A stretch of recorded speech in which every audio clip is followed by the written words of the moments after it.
iPhone was released.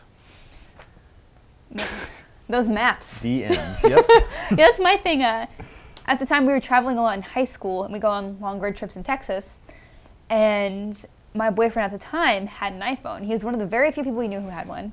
Like that first iPhone. Yeah, it was just such a big deal because it was so different. Yeah. At the time, like a lot of people were like Blackberries were popular, but it was very businessy and just it's, big keyboard and kind of weird. But then iPhone's like there's just this clean screen. We're like, hey, where are we at?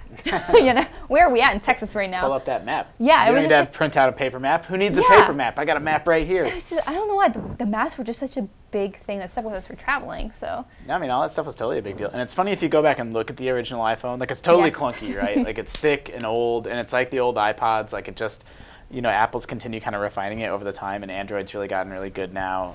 But again, like just to set that context, like smartphones totally sucked before the iPhone. Like it's like there's definitely a period like pre-iPhone and post-iPhone where like one thing happens and then everything after that's different. And like whether you love Apple or hate Apple, like you can totally be an Android fan, or I actually think Windows Phone is pretty cool too, believe it or not. But the reason they look and feel the way they do is because Apple like forced everyone to play catch up and get on their A game for sure.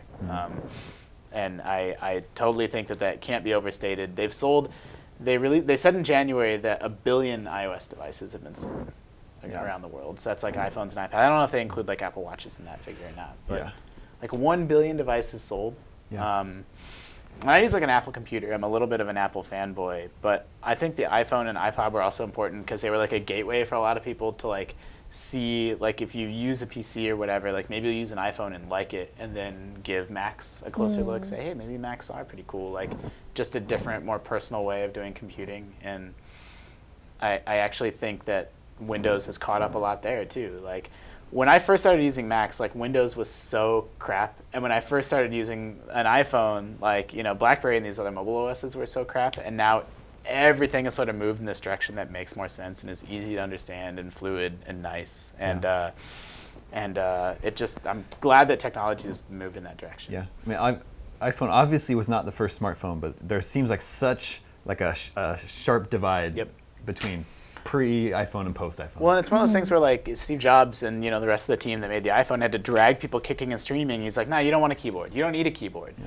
Like you don't even think about it now, but like the people lost their minds. They were howling and screaming and saying, I'll never type an email on a touch screen and I won't do it and it'll be terrible.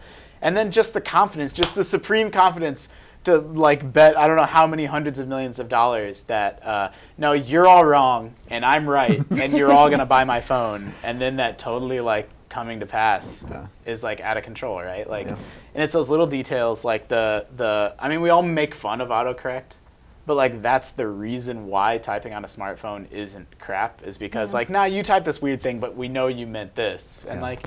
It's these little details that, sadly, I mean, Apple in 2016 maybe isn't so good at anymore. But like mid-2000s, Apple paid such attention to detail that those little details added up to something that felt really special, I think. Yeah, and obviously it didn't only disrupt the smartphone industry. The iPhone disrupted the video game industry. Yeah, but that's, I mean, again, to set the 2007 context, there was no App Store.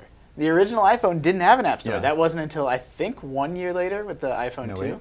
But I don't remember the exact timeline, but I know that it didn't launch with that. And so like the thing that became that, like the reason why it was this overwhelming worldwide success wasn't even there from day one.